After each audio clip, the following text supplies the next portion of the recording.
Oke, next. Assalamualaikum warahmatullahi wabarakatuh.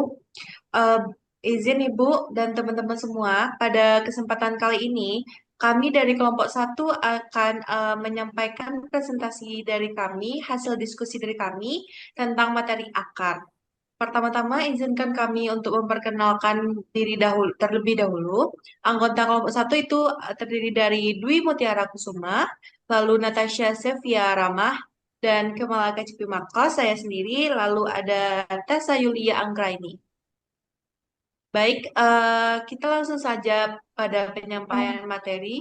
Penyampaian materi pertama akan disampaikan oleh Natasha dengan materi definisi akar. Pada rekan saya dipersilahkan.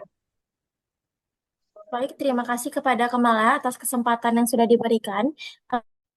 Di sini saya akan menyampaikan definisi akar. Baik, akar atau yang biasa disebut dengan radix merupakan bagian bawah dari sumbu tumbuhan yang paling dahulu mengalami perkembangan dan biasanya berkembang di bawah permukaan tanah. Meskipun terdapat juga akar yang tumbuh di atas tanah karena mengalami modifikasi yang nantinya macam-macam tipenya akan dijelaskan pada slide berikutnya. Akar itu berasal dari radikula atau yang biasa disebut juga dengan akar lembaga yang halus dan bergerak menembus tanah atau geotrop.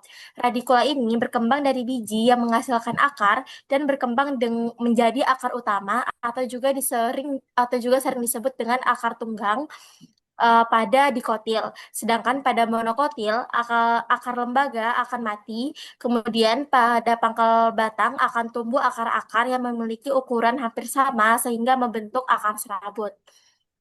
Selanjutnya yaitu karakteristik akar secara umum. Jika dilihat dari morfologinya, sorry, karakteristik akar secara umum itu ada beberapa. Yang pertama, akar umumnya tidak berwarna hijau dan berada di dalam tanah dengan sifat sebagai berikut. Yang pertama yaitu geotropik, akar mengarah ke dalam tanah. Yang kedua ada fototropik, yaitu akar menjauhi cahaya. Dan yang ketiga ada hidrotopik, yaitu akar mengarah ke sumber air.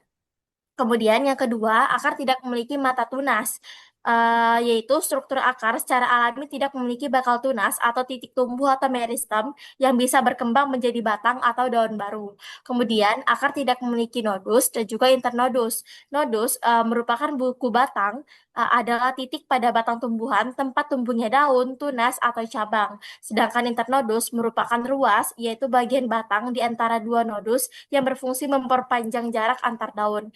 Dan yang terakhir, akar memiliki rambut-rambut akar yang bersifat uniseluler, di mana uniseluler sendiri berarti setiap satu helai rambut akar pada tumbuhan terbentuk dari satu sel tunggal epidermis atau kulit luar akar yang memanjang. Selanjutnya yaitu fungsi akar. Akar memiliki beberapa fungsi yang akan saya jelaskan. Yang pertama yaitu penyerapan air dan juga nutrisi. Rambut akar menyerap air, garam mineral, dan juga zat hara dari tanah yang diperlukan untuk fotosintesis. Kemudian akar juga berfungsi sebagai penopang dan juga jangkar, berupa menancapkan tumbuhan ke dalam tanah, memberikan stabilitas, dan juga mencegah tumbuhan dapat tumbang. Kemudian akar juga berperan sebagai cadangan makanan, yaitu tempat menyimpan cadangan makanan, contohnya pada tanaman umbi-umbian seperti wortel, singkong, dan juga ubi jalar.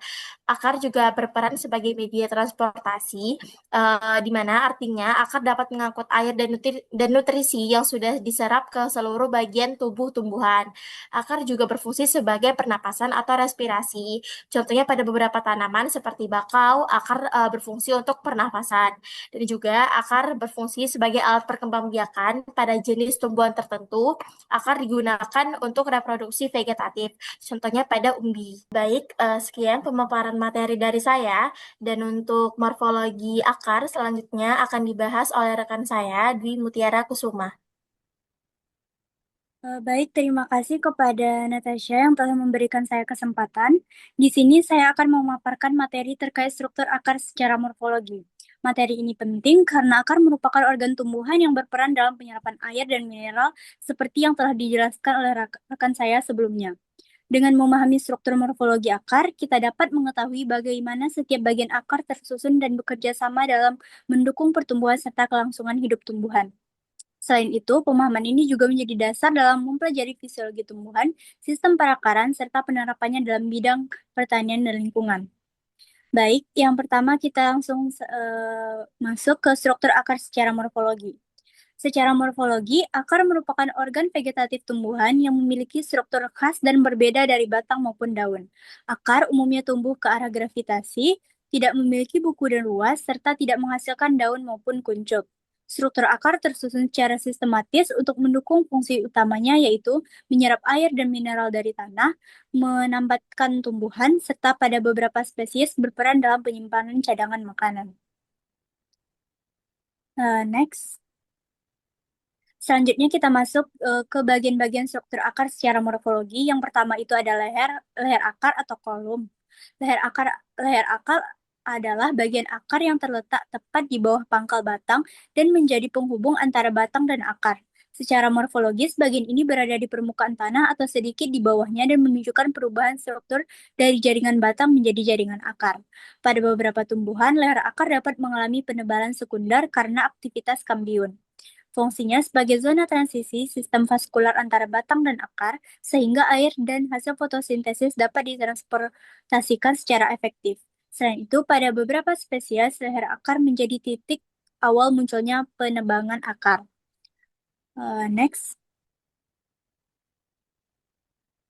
Selanjutnya itu batang akar atau corpus radicus. Batang akar merupakan bagian utama akar yang terletak di antara leher akar dan ujung akar. Bagian ini tidak memiliki buku dan ruas serta tidak menghasilkan daun atau kuncup, sehingga permukaannya relatif lebih halus dibandingkan batang. Batang akar berfungsi sebagai jalur transportasi utama air dan mineral dari tanah menuju bagian atas tumbuhan melalui jaringan silam, serta menyalurkan hasil fotosintesis dari daun ke jaringan akar melalui floem. Selain itu, pada batang akar juga berbentuk akar lateral yang memperluas sistem perakaran sehingga penyerapan menjadi lebih optimal. Next.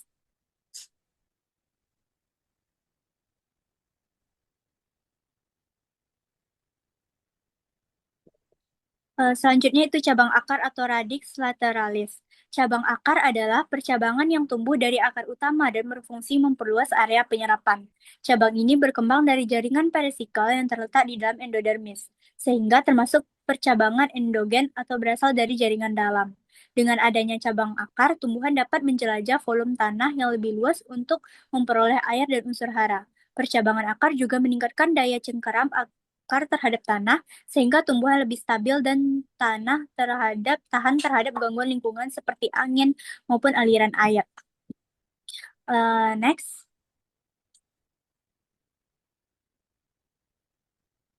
Selanjutnya itu serabut akar atau fibrilla radicalis.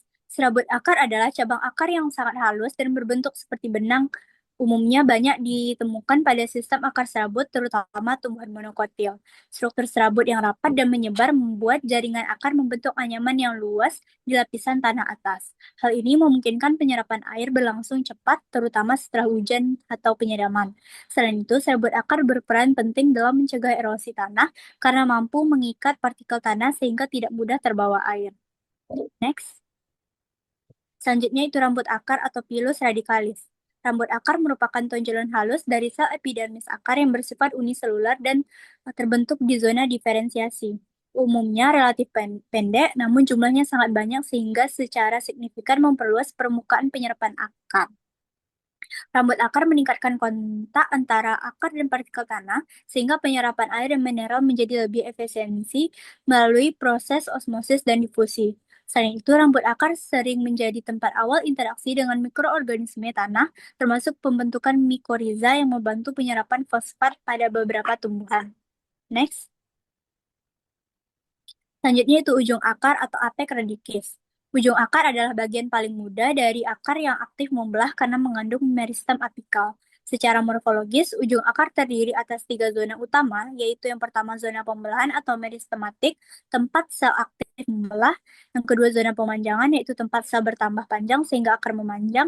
Dan yang ketiga zona diferensiasi, tempat sel berkembang menjadi jaringan khusus seperti epidermis, korteks, dan pembuluh. Fungsi utama ujung akar adalah pertumbuhan memanjang akar ke dalam tanah, memungkinkan akar mencapai sumber air dan mineral yang lebih dalam, dan pada zona ini juga mulai terbentuk rambut akar yang berperan dalam penyerapan. Next. Yang terakhir itu ada tudung akar atau kaliptra. Tudung akar adalah struktur pelindung yang terletak di ujung paling luar akar dan menutupi jaringan meristem yang masih muda dan rapuh. Tudung akar tersusun dari sel-sel parenkim yang mudah rusak namun terus digantikan oleh sel baru dari meristem apikal. Struktur ini menghasilkan lendir atau mucilage yang membantu melincinkan ujung akar sehingga mudah menembus tanah. Selain melindungi dari kerusakan mekanik, tudung akar juga mengandung statolit atau amiloplas yang berperan dalam persepsi gravitasi, sehingga akar dapat tumbuh ke arah bawah sesuai gaya atau gravitasi geotropisme positif. Baik, untuk penjelasan lebih lanjutnya mengenai eh, perbedaan morfologis akar dikotil dan monokotil akan dijelaskan oleh rekan saya, Natasha. Kepada Natasha, disilakan.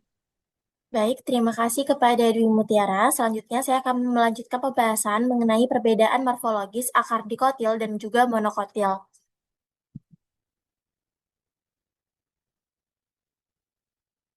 eh Dilihat dari leher akar pada monokotil, leher akar umumnya kurang tampak jelas. Hal ini karena sistem perakarannya didominasi oleh akar adventif yang tumbuh dari pangkal batang. Akibatnya, batas antara batang dan akar tidak sejelas pada dikotil. Sedangkan pada tumbuhan dikotil, leher akar terlihat lebih jelas sebagai zona peralihan antara batang dan juga akar utama. Karena akar primer berkembang dominan, transisi struktur dari batang ke akar lebih mudah diamati. Pada bagian batang akar, di monokotil tidak memiliki satu akar utama yang dominan. Bagian batang akar terdiri dari kumpulan akar dengan ukuran relatif seragam, sedangkan pada dikotil memiliki akar utama yang berkembang besar dan memanjang ke dalam tanah. Bagian ini menjadi poros utama sistem perakaran. Selanjutnya, pada akar utama, monokotil memiliki radikula atau akar embrio yang hanya berkembang sementara. Kemudian pertumbuhannya terhenti dan digantikan oleh akar adventif. Karena itu tidak terbentuk akar utama permanen. Sedangkan pada dikotil, radikula berkembang menjadi akar primer permanen yang dominan. Akar ini terus tumbuh dan menjadi pusat percabangan akar lateral atau disebut dengan akar tunggang. Selanjutnya adalah cabang akar. Pada monokotil, cabang akar tumbuh dari akar-akar serabut. Polanya relatif seragam karena tidak ada hierarki akar utama sekunder yang jelas. Sedangkan pada dikotil, cabang akar tumbuh dari akar utama secara bertingkat, mulai dari primer, sekunder, dan juga tersier. Polanya lebih terstruktur. Selanjutnya, serabut akar. Pada monokotil sangat banyak dan mendominasi sistem perakaran membentuk massa akar yang rapat dan menyebar di lapisan tanah atas. Sedangkan serabut akar dikotil itu ada tapi tidak mendominasi karena sistem perakaran lebih bertumpu pada akar utama. Lalu eh, masuk di bagian rambut akar. Pada rambut akar monokotil terdapat di dekat ujung akar pada zona diferensiasi, berfungsi memperluas permukaan penyerapan air dan juga mineral. Sedangkan rambut akar dikotil strukturnya sama seperti pada monokotil, terbentuk di zona diferensiasi dan berfungsi dalam penyerapan. Bagian ini secara struktur hampir tidak berada di antara keduanya. Kemudian yang terakhir adalah tudung akar. Pada monokotil terdapat di ujung akar dan berfungsi melindungi jaringan meristem saat menembus tanah. Sedangkan tudung akar dikotil juga memiliki tudung akar dengan fungsi yang sama, yaitu perlindungan dan membantu respon terhadap gravitasi. Sekian pemaparan materi dari saya. Selanjutnya saya serahkan kepada moderator. Selanjutnya ada materi tentang pertumbuhan akar yang akan saya sampaikan secara langsung. Pertama-tama, apakah teman-teman tahu semua apa itu pertumbuhan akar? Pertumbuhan akar adalah proses peningkatan ukuran, panjang, dan cabang akar tanaman untuk menopang tanaman, menyerap air, serta menyerap nutrisi dari tanah. Secara umum, pertumbuhan akar ini terbagi menjadi dua jenis, ada pertumbuhan primer dan pertumbuhan sekunder. Pertama-tama, pertumbuhan primer. Pertumbuhan primer ini adalah membuat akar bertambah panjang. Pertumbuhannya berupa vertikal ke dalam tanah. Lalu yang kedua ada pertumbuhan sekunder. Pertumbuhan sekunder ini membuat akar bertambah lebar atau diameter, biasanya itu pada tanaman dikotil atau berkayu. Selanjutnya, ada jenis-jenis pertumbuhan akar. Jenis-jenis pertumbuhan akar ada dua. Yang pertama ada pertumbuhan primer atau memanjang. Pertumbuhan primer ini didorong oleh meristem apikal yang berada di ujung akar. Lalu ada akar tumbuh ke bawah atau disebut dengan geotropisme positif, mencari sumber air dan unsur hara. Selanjutnya itu ada pertumbuhan sekunder atau melebar. Terjadi pada tanaman dikotil, contohnya mangga dan jati. Lalu didorong oleh aktivitas kambium vaskuler. Akar menjadi lebih kokoh dan berkayu, mampu menopang tanaman yang tinggi. Selanjutnya, selanjutnya ada zona pertumbuhan akar secara membujur. Jika kita melihat ujung akar di bawah mikroskop, teman-teman bisa mengandai-andai dengan gambar yang setelah saya berikan di PowerPoint di samping ini. Di situ ada kita akan menemukan 4 zona utama yang bertanggung jawab atas pertumbuhan. Yang pertama itu kita akan membahas tudung akar terlebih dahulu yang disebut dengan root cap atau lebih sering kita jumpai dengan kata-kata kaliptra. Pada bagian ini, bagiannya itu terletak pada bagian paling ujung. Fungsinya itu melindungi sel-sel akar yang masih muda saat menembus tanah. Terus tudung akar ini mengeluarkan zat lender yang disebut dengan mucigel agar ujung akar mudah bergerak di dalam tanah. Selanjutnya itu ada zona pembelahan sel atau meristematik.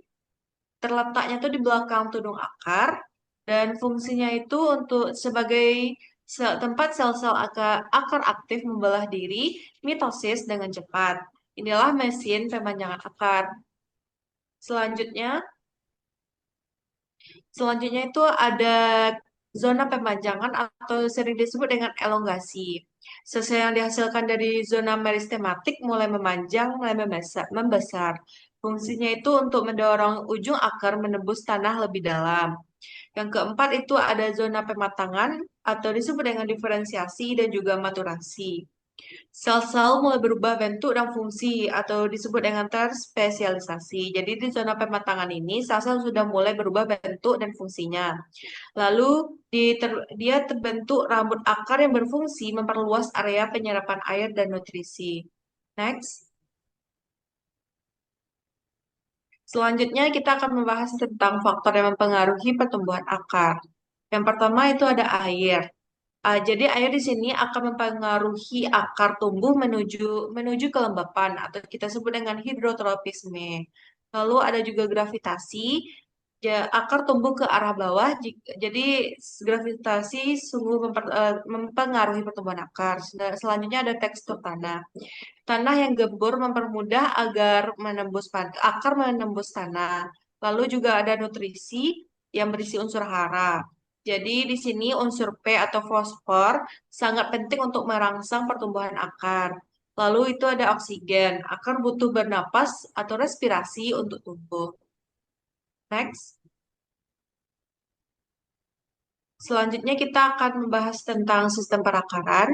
Di sini sudah saya sajikan sistem perakaran secara umum. Sistem perakaran ini adalah jaringan struktur akar yang memungkinkan tumbuhan tertanam kuat di tanah serta menyerap air dan nutrisi.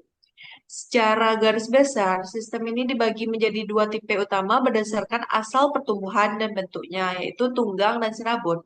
Tetapi ditambah sistem adventif untuk kondisi tertentu. Next.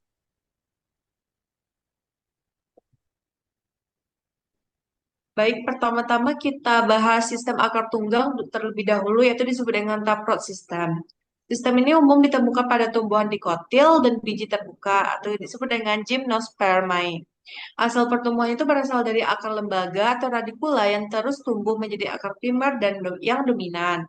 Karakteristiknya itu memiliki satu akar utama yang besar, tumbuh tegak lurus jauh ke dalam tanah, dengan cabang-cabang lateral atau akar sekunder yang lebih kecil di sampingnya.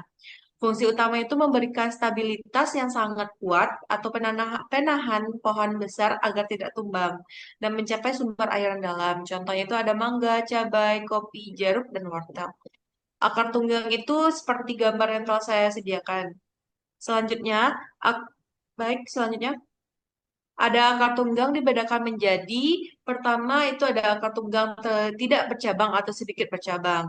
Berfungsi sebagai tempat penimbun zat cadangan makanan dan merupakan bagian tumbuhan yang bisa dimakan atau dimanfaatkan. Berbentuk tombak atau kita sebut dengan fusiformis, contohnya itu ada wortel dan lobak. Dan juga ada yang berbentuk gasing atau disebut dengan napiformis, contohnya itu bengkuang dan biak. Next. Lalu juga ada yang berbentuk benang atau filiformis, contohnya itu ada tanaman keratok. Jadi yang tanaman keratok itu seperti ini. Lalu selanjutnya itu ada akar tunggang yang bercabang atau disebut dengan ramosus. Berbentuk kerucut panjang, tumbuh ke bawah, bercabang-cabang banyak, dan cabang itu bercabang lagi. Sehingga memperluas daerah perakaran yang dapat menyerap air dan unsur hara. Contohnya itu jati putih atau Gmelina arbore. Next. Selanjutnya itu ada sistem akar serabut yang akan disampaikan oleh rekan saya Tasya. Kepada Tasya dipersilahkan.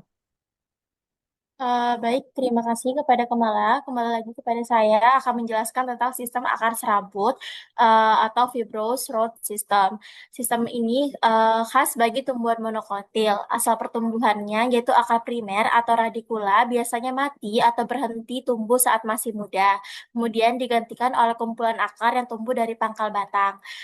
Karakteristik dari sistem akar serabut ini terdiri dari banyak akar tipis yang ukurannya hampir seragam dan menyebar di dekat permukaan tanah yang dangkal. Akar serabut ini tidak ada satu akar yang dominan. Akar serabut memiliki fungsi utama itu efisien dalam mencegah erosi tanah karena jaringannya yang padat di permukaan serta menyerap air permukaan dengan cepat. Contoh akar serabut dapat ditemukan pada padi, jagung, rumput, kelapa, dan pisang. Pada slide PPT ini telah disajikan juga bagaimana bentuk dari akar serabut tersebut. Sama seperti akar tunggang sebelumnya, akar serabut juga memiliki beberapa macam-macam lainnya. Berdasarkan penyusunnya, akar serabut dibedakan yang pertama itu akar yang menyusun akar serabut kecil-kecil berbentuk benang, seperti pada tumbuhan padi. Yang kedua, ada akar yang menyusun akar serabut agak besar, kaku, dan juga keras, seperti pada tumbuhan kelapa.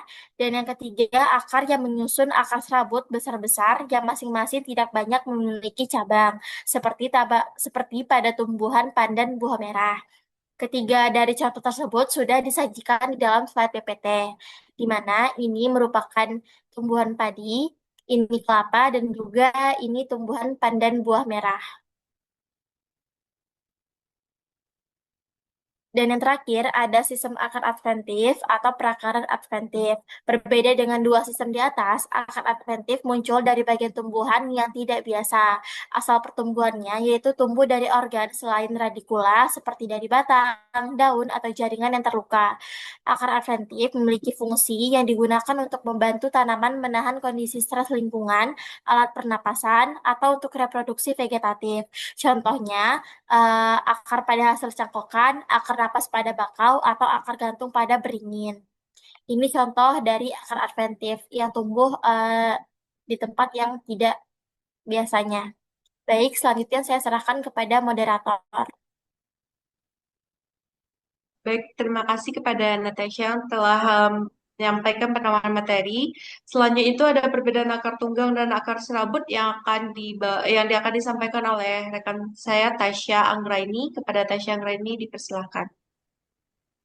Baiklah, saya akan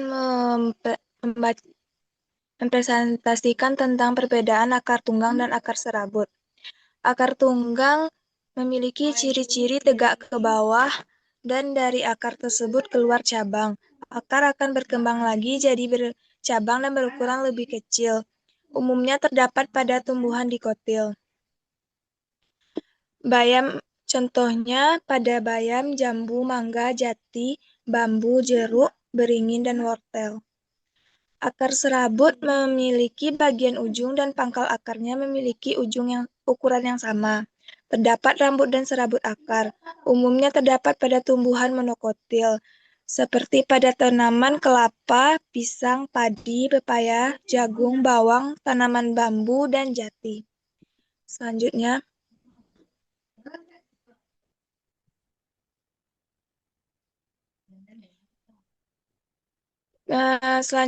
yaitu tipe-tipe akar terspesialisasi. Yang pertama, akar udara atau gantung. Akar udara atau akar gantung merupakan akar yang tumbuh dari bagian atas batang dan menjulur ke arah bawah. Pada beberapa tumbuhan, akar gantung akan mengalami perubahan fungsi setelah mencapai tanah, yaitu berperan dalam penyerapan air dan unsur hara, serta berubah menjadi batang penopang. Akar jenis ini banyak dijumpai pada tanaman anggrek dan pohon beringin. Selanjutnya,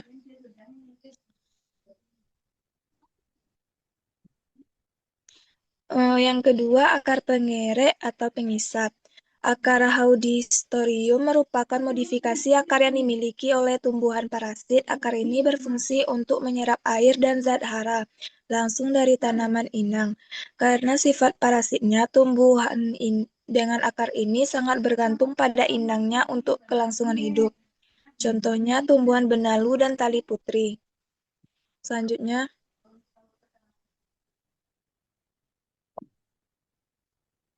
yang ketiga, akar pelekat. Adalah akar yang tumbuh dari buku-buku batang dan berfungsi untuk menempelkan tubuh tumbuhan pada penopang seperti tiang, dinding, atau tumbuhan lain. Akar ini membantu tumbuhan untuk tumbuh tegak dan memperoleh cahaya matahari secara optimal. Akar pelekat umumnya terdapat pada tumbuhan merambat seperti sirih dan lada. Selanjutnya, yang keempat, akar pembelit. Akar pembelit merupakan akar yang berfungsi untuk membelit batang atau penopang tubuh tumbuhan merambat. Berbeda dengan akar pelekat, akar pembelit tidak menempel langsung pada permukaan, tetapi membelit penopang agar tumbuhan dapat tumbuh ke atas dengan stabil. Contohnya pada tumbuhan vanili. Selanjutnya, yang kelima yaitu akar napas. Akar napas adalah modifikasi akar yang tumbuh tegak ke atas dan muncul di permukaan tanah atau air. Akar ini memiliki banyak celah atau lentisel yang berfungsi untuk pertukaran gas, terutama pada lingkungan yang miskin oksigen seperti tanah berlumpur atau tergenang air. Akar napas banyak dijumpai pada tumbuhan mangrove seperti api-api, Soneratia, dan Avicennia. Selanjutnya, yang keenam, akar tunjang. Akar tunjang merupakan akar yang tumbuh dari bagian bawah batang menuju tanah dengan arah menyebar. Akar ini berfungsi sebagai penopang tambahan agar tumbuhan tidak mudah roboh, terutama pada tanah yang lunak atau berpasir.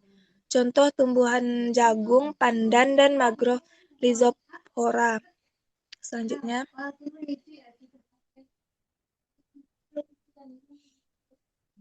yang terakhir yaitu akar lutut.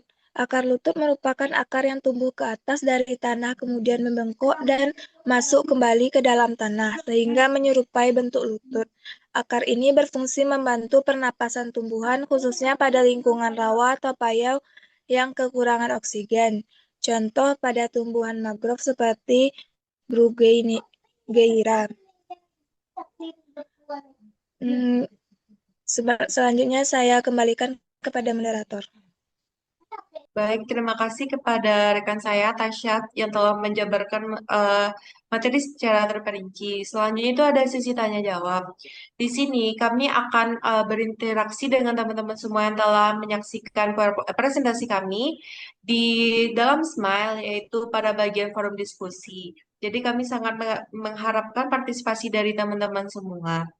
Jadi dengan berakhirnya presentasi dari kami, mungkin saya sebagai moderator memohon maaf apabila ada kesalahan baik dari ucapan atau perlakuan. Sekian, terima kasih. Assalamualaikum warahmatullahi wabarakatuh.